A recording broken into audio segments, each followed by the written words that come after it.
Coming up next, how the federal government shutdown may leave millions across Pennsylvania without food and other benefits within days. Plus, a new push to end the death penalty in our state. I think there's some real questions about whether it serves the interest of justice.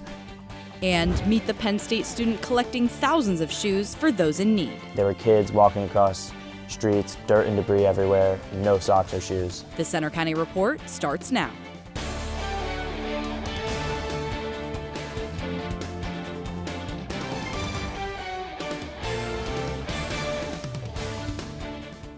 Good afternoon, I'm Emma Goldkoff. And I'm Alec Brown. Thanks for joining us for the Center County Report. Our top story, it's day 24 of the federal government shutdown, and money for essential services could reach a crisis point. Reporter Anna LaCastro is live in our studio with new information. Anna? Alec, the shutdown effects are far-reaching. Payments for federal food and heating assistance could run out soon, and some states have warned funding for Head Start preschool programs is in jeopardy. Here in Pennsylvania, the state has announced that recipients of SNAP, the Supplemental Nutrition Assistance Program, will not receive benefits that were set to be paid in November, and they won't resume until the shutdown ends. This sudden pause in aid, combined with SNAP eligibility changes that were already set to begin November 1st, have communities and food banks bracing for impact. We were estimating to have a lot of people, hundreds of thousands of people, fall off of the SNAP rolls anyway. So the need was going to increase, but now there's not even the money to make sure that the people who are eligible, that qualify under the new program, get that money as well. We've seen the lines increase at food distributions, and we do them all over the county. There's a lot of organizations, food banks, the YMCA, churches that manage these, and the need has been increasing, but it's about to explode. As for the federal government, the Senate yesterday rejected partisan bills to pay federal workers during the shutdown, with both Republicans and Democrats deflecting blame, as many employees are set to miss their first full paycheck this week. Air traffic controllers are now missing their first paychecks, and the Transportation Secretary says he cannot guarantee flights won't be delayed or canceled. And Pennsylvania's two senators, Dave McCormick and John Fetterman, posted a video showing their bipartisan support and calling for the end to the shutdown. And another deadline approaching. November 1st is the beginning of open enrollment for people who use the marketplaces created by the Affordable Care Act. I'm Anna LaCastro reporting. Now back to you. Thanks, Anna. There's a new push in Pennsylvania to end the death penalty here, just as the prison housing the death chamber is closing. Reporter Tommy Maltz gives you the latest. As Pennsylvania begins the process of closing Rockview State Prison near Bellefonte, the fate of the state's death chamber, which is housed here, is uncertain. There's been no word on whether officials will move to another prison. At the same time, there's a new push to officially end capital punishment altogether in Pennsylvania. I think it's been a long time effort to try and officially repeal the death penalty in Pennsylvania. State Representative Paul Takak of State College is watching the issue closely. You can make the argument that some crimes are worthy of that punishment, but whether that serves the interests of justice or whether it serves the interest of Pennsylvania taxpayers is a completely separate question. I'm standing outside of Rockview State Correctional Institution, which is slated to close its doors at the end of this year. This move is just one of two big moves that would mean the end of the death penalty in the state of Pennsylvania.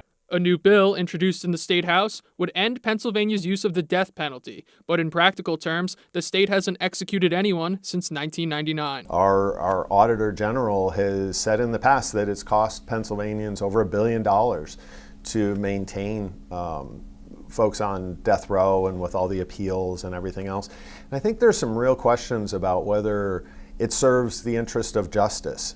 There are more than 90 people on death row in our state. In State College, I'm Tommy Malls for the Center County Report.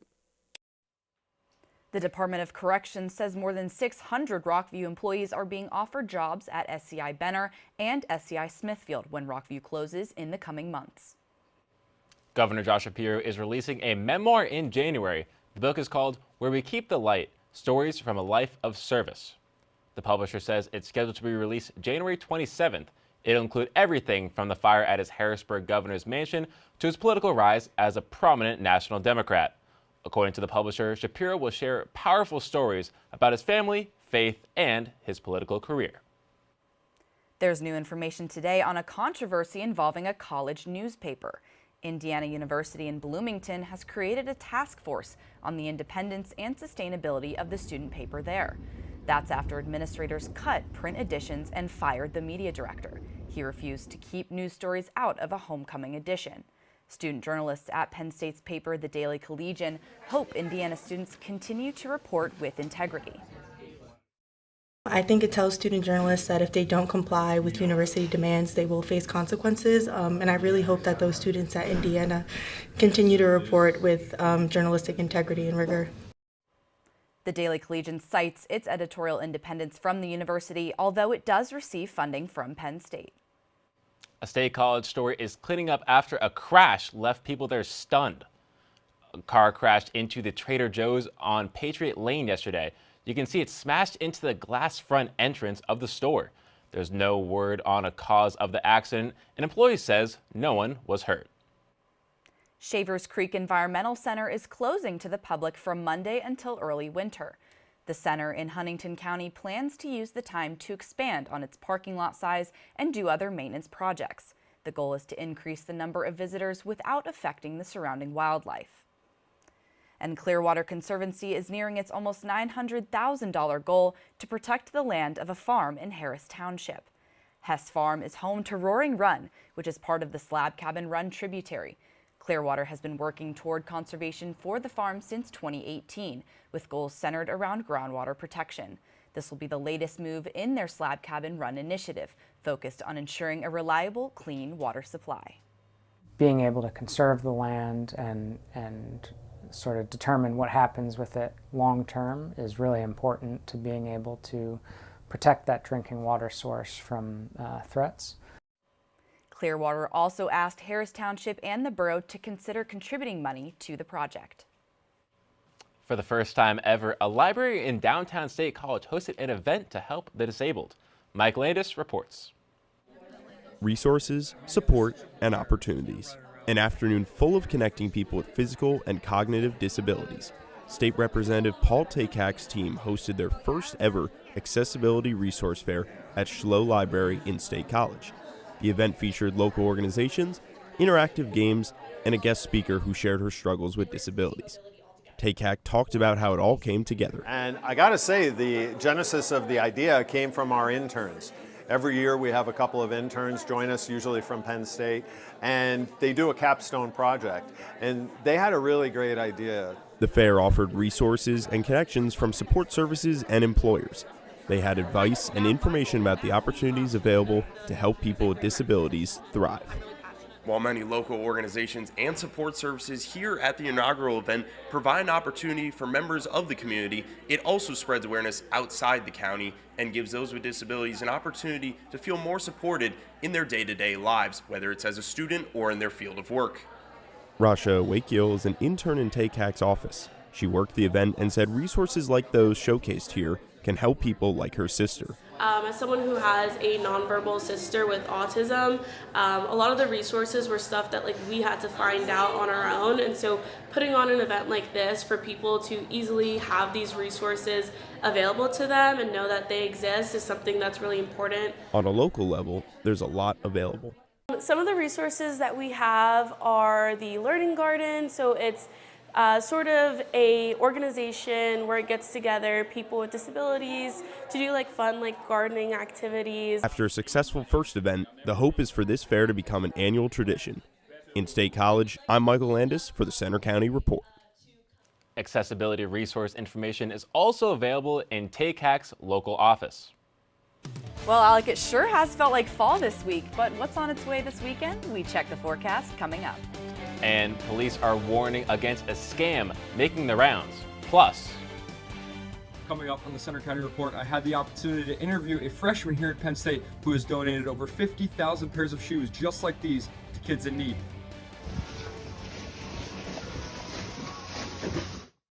When we first met Todd, he was singing a song, and I was like, wow, look at this kid with the biggest smile. Todd's a joy. Yes. Todd's really is a great joy. And you. Learn about adopting a teen at adoptuskids.org.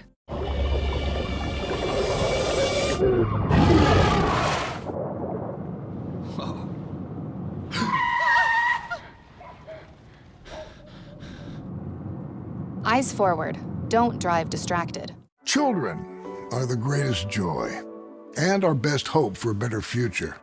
Friends, they are the future.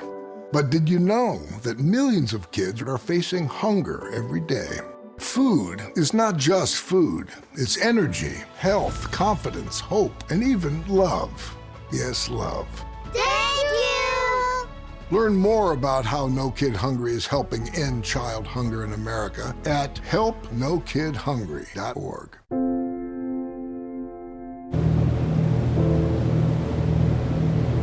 Keep going.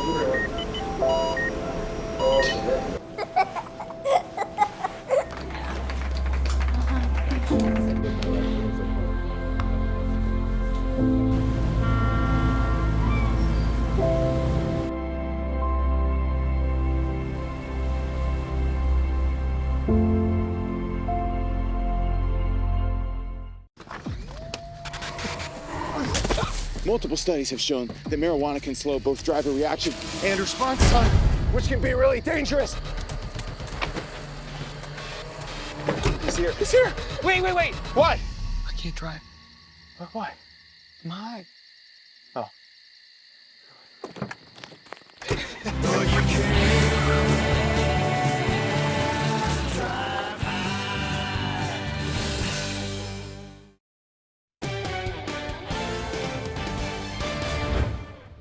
The State College Police Department is warning people about a phone scam.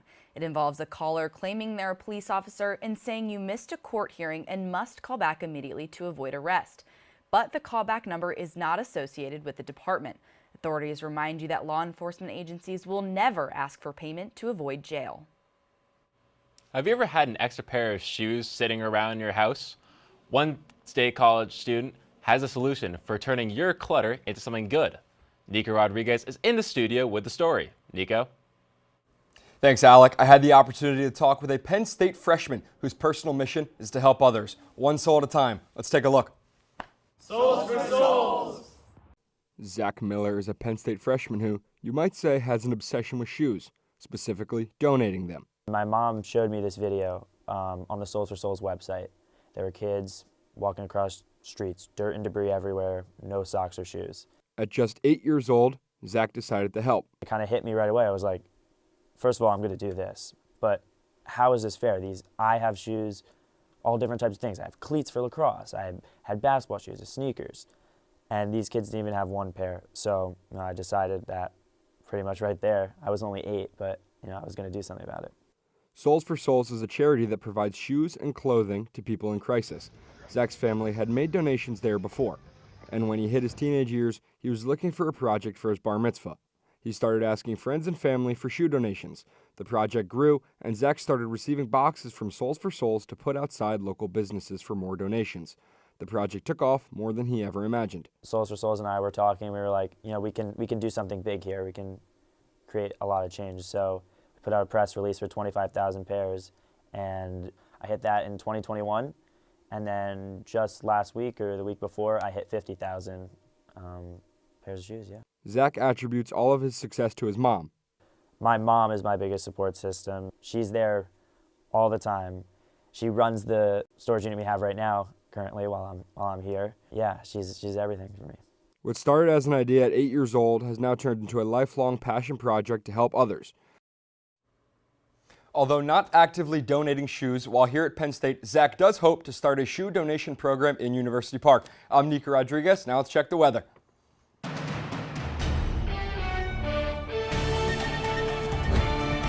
Thank Thanks so much, Nico. Right now, we are really starting to settle into those fall feels here in State College. Right now in the Arboretum, relatively cloudy and overcast skies for much of the area, and that's going to be the story for much of the weekend as well. Currently sitting at around 46 degrees with some winds coming in at around 8 miles per hour, causing the feels like to be a bit chillier at around 42, but our dew point is settling in nice comfortably in the upper 30s at 37 degrees right now. For the rest of state center of Pennsylvania, we are going to be seeing temperatures again in the 40s, potentially even the upper 30s for those higher elevations down in Johnstown. And as we expand out, more of the true will be same. Here we see upper 50s in the southeastern portion of Pennsylvania, but those temperatures will again continue to rise throughout the day as well. But with those cooler temperatures in the higher elevations, we are starting to see that pop up here on our satellite and radar image. We're seeing a couple possible flakes and more of that solid precipitation in the Laurel Highlands region, and we're still seeing the remnants of some of those lake effect showers happening in the northwestern area of Pennsylvania. But as we expand out, not much is in store for the next few days. We see the first remnants of that next low pressure system starting to develop in the southern Midwest, but that's not really going to become a part of our story until next week. So looking for the rest of our weekend ahead, relatively cloudy skies for many. A couple scattered showers could potentially make their way into State College later on this evening, but it's expected to clear up with mostly clear skies overnight, causing temperatures to really dip into that freezing threshold. With not cloudy skies overnight, a lot of that heat of the ground continues to rise up, again, leading to those chillier conditions for Saturday morning. But as we continue through the rest of the weekend, overcast and again, a few potential chances for spotty rain throughout the day. But by the time we make it to Sunday for that 11 a.m. kickoff for the Thon 5K this weekend, looking at relatively nice conditions, relatively overcast as well, but not much to worry about on the side of precipitation for that 5K. Continuing throughout as well the rest of the weekend, Sunday, overcast skies, but Monday we do see some slight clearing before this next big system begins to make its way into the region. Tuesday is that first real warning of that, but Wednesday will be much of a washout as this system begins to swath over much of Pennsylvania and continue to the northeast and New England region as well. But for the rest of today, mostly cloudy skies, looking at around a high of 54 degrees, wind from 5 to 10 miles per hour, gustiness potentially above 15 miles per hour as well. And this evening, flirting with freezing with a low of 34 and winds remaining relatively calm. And we do see temperatures again rebound back to seasonable tomorrow with a high of 55. A few peaks of sun with those wind conditions yet again persisting as well. Now for your 7-day forecast, we're looking at relatively seasonable conditions for much of the week ahead, sitting in the 50s for many for our high. And again, those overnight lows are really going to be flirting with that freezing threshold as we see these fall-like conditions truly just start settling in. But I'm still just keeping my fingers crossed for some of that nice weather here for that Thon 5K on Sunday. Absolutely, me as well. I can't believe we're nearing those freezing temperatures. For the first time this year, I brought out my winter coat today, so I'm hoping it stays nice for the weekend. Well, yeah, just seeing all these low temperatures, how the weekend's coming up, we kind of just hope that the weather can stay as calm as it can be. Absolutely. Now over to Amanda Vogt with sports. Coming up in sports, Penn State hockey continues its homestand, and Penn State football works through its second bye week of the season. And the coach has a message for his players during this tough stretch. They're going to play for me. Like, quit isn't in my vocabulary. Like, we all have a job to do. Hey there, I'm Lance Bass, and this is Chip. And if you're like me, your pets mean the world to you. And if disaster strikes, saving them is a priority. Learn how to keep your best friends safe at AmericanHumane.org.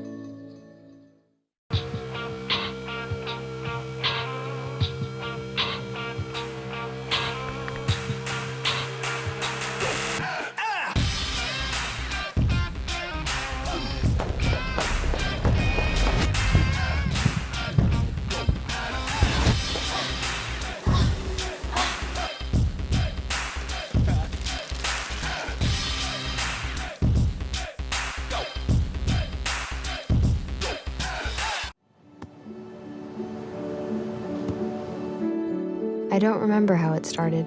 Go to that. Our back and forth. It always came back. Dad! You probably don't remember what you told me, That was perfect. but I heard every word.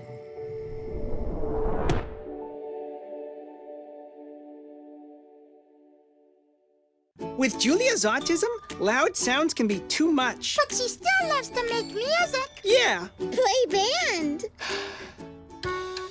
Early screening for autism can make a lifetime of difference. Find out more at screenforautism.org.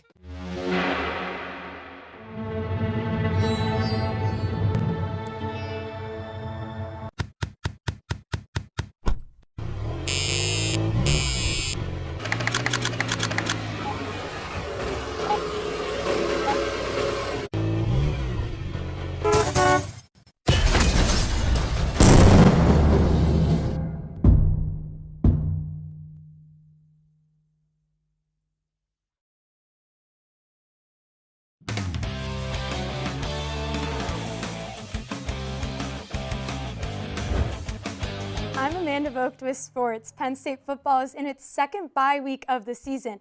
With matchups against the top 2 ranked teams in the country coming up, there's a lot of work ahead for the Nittany Lions. Let's take a look.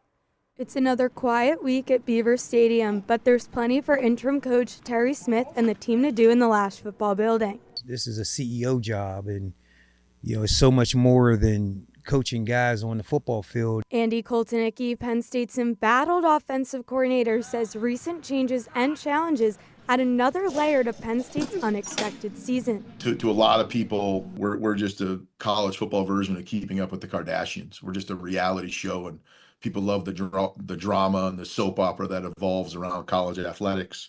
Who's getting hired, who's getting this job, who got fired, who's going to the portal. Bye weeks are big recruiting opportunities, and Terry Smith must do some damage control. Penn State currently has no commits in the 2027 class. Our message is, Penn State's had 3 coaches in, 60 years or whatever. We're going to hire a great coach, and this place is still Penn State. Meanwhile, Penn State's offense continues to struggle, and Koltanicki has been heavily questioned. It ranks 97th in the country in total offense. It hasn't gone like we were hoping. And what do? You go to the next play, you go to the next game, you go to the next moment and opportunity. But I don't really have a good explanation for where it is. The offense was not outside during this week's media availability because Smith said a new installation process is underway. There's plays on the offense, the defense, the special teams where we're just leaving game-changing plays out there. Defense has to get off the field when the offense scores and puts us up, and the offense has to score touchdowns instead of field goals late in the game. Regardless, Smith isn't giving the Nittany Lions an opportunity to quit on him. You got to give your soul, and things aren't going our way right now, but the only way to get out the storm is to run through the storm. As for Ohio State up next, Smith says he's already watched more film on the Buckeyes than he did leading up to last week's game against Iowa. Kickoff next Saturday is at noon, and you can listen live on Penn State Com Radio with our broadcast team in Columbus. Now to high school football. Here's a look at some of tonight's top games. The Bishop McCourt Crushers and Bishop Guilfoyle Marauders play in the Laurel Highlands Conference Championship. The Crushers come into the game undefeated, but have lost the last 12 meetings between the two schools. This is the second year in a row the Marauders have made the conference championship. Bald Eagle hosts Central Cambria tonight. Central is on a 2-game win streak, but has lost to the Eagles in the last 2 previous meetings between the schools. Bald Eagle is looking for its second win at home this season. And the 8-1 State College Little Lions head to Harrisburg to play 7-2 Bishop McDevitt. The last time these schools met, it was a shootout, with the Little Lions coming out on top 58-55. It's another big home weekend for Penn State hockey. The women welcome Lindenwood this afternoon, while the men host Stonehill tonight. Matt DeMarsico was named Big Ten Hockey First Star of the Week. The junior registered 6 points last weekend against Long Island University, including a hat trick. Tessa Janicki, Danica Maynard, and Katie Disa were named AHA forward, defenseman, and goalie for their performances last week against Mercyhurst. Women's hockey is undefeated at 8-0. And women's volleyball is hosting its Dig Pink match tonight against Rutgers. It's the first home match since the Nittany Lions defeated Northwestern almost 2 weeks ago.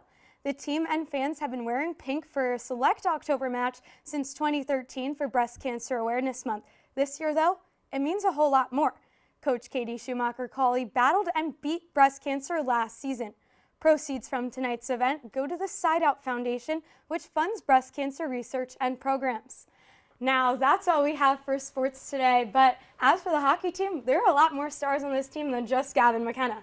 And I mean, looking at that volleyball team too, they're filled with talent as well, even from people leaving their national championship team last year. Absolutely, and what a special game for Coach Katie. Yeah. Thanks, Amanda. Coming up next, a chance to get your steps in for a good cause this weekend. Details when we come back.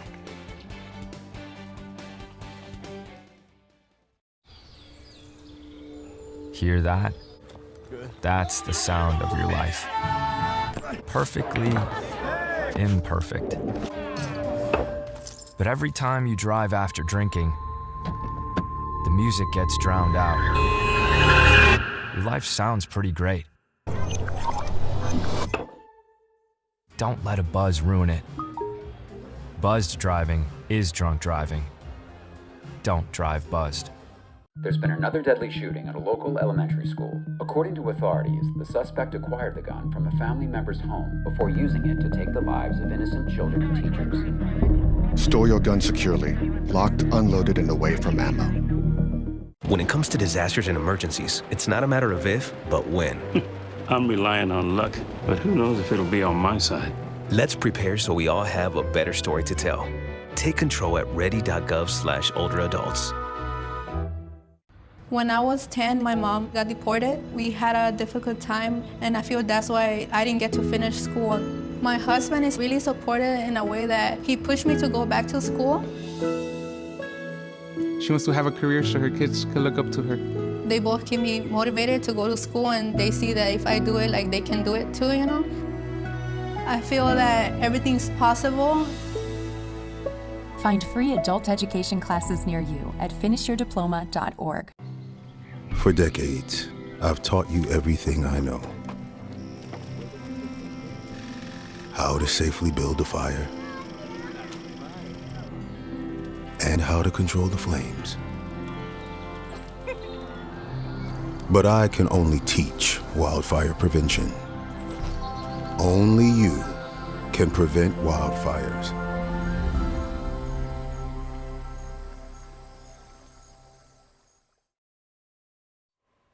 The State College community is lacing up for a good cause.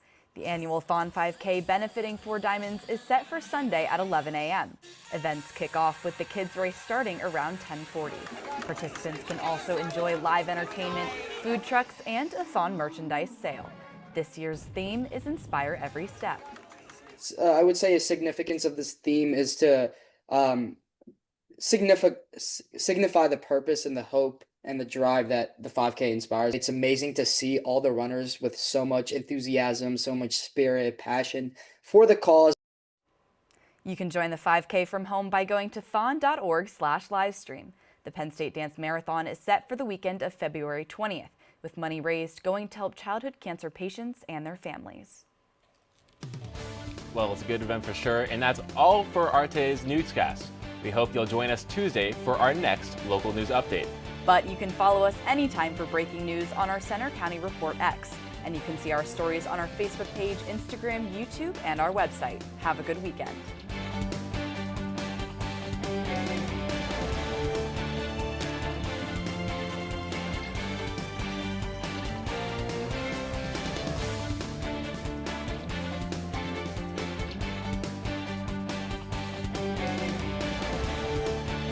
No young person should ever have to worry about having a safe place to sleep at night, or whether anyone cares about them. But the reality is, 1 in 10 young adults will experience a form of homelessness this year. For over 50 years, Covenant House has been helping youth in crisis and giving them the support and tools they need to succeed in life. To learn more, go to covenanthouse.org today. Thank you for caring. In Iraq, our truck hit a roadside bomb. I had about 16 surgeries on my hand so that I could regain function. And when I came home, I needed a new roof due to a storm. And I was about to lose homeowners insurance as well. I applied for Operation Homefront Critical Financial Assistance Program. And it's good to know that when we come home, there are people who are there that care about us. Operation Homefront, they've really been a blessing. I'm Sandra, this is Jorge, and we were adopted in 2019. I remember when they first came to us, Michael was already a teenager. The whole cliche of, they're so lucky to have you guys, and it's the other way around. They have changed our family for the better. They chose to love us. They didn't have to. They chose us. Family. Learn about adopting a teen from foster care. You can't imagine the reward. Visit adoptuskids.org. The new Walk EMS experience was so uplifting. All of us are coming together, not only for that walk day, but for every day. I love the energy at Walk MS. It is community, it is family. I can ride that high for the rest of the year. A cure is on the line for me. A cure is on the line for all of us.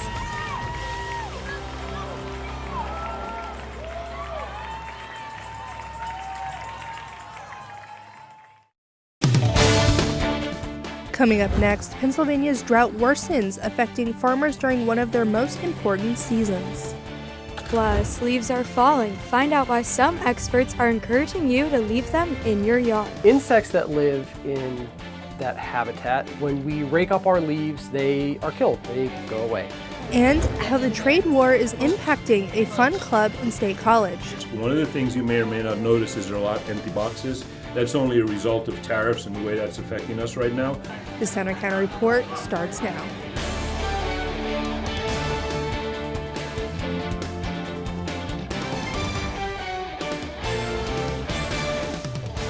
Good afternoon. I'm Amanda Vogt. And I'm Hope Green. Thank you for joining us on the Center County Report. Our top story, drought conditions are getting worse across many parts of Pennsylvania as this dry stretch of weather continues from August into the fall. Here's the newly released U.S. Drought Monitor map. It shows most of the Northeast in our state is abnormally dry, with moderate drought conditions in parts of western and central PA. There are even a few areas in the severe and extreme drought categories. Is there any rain on the way? We'll check the forecast later in this newscast. The dry weather's impact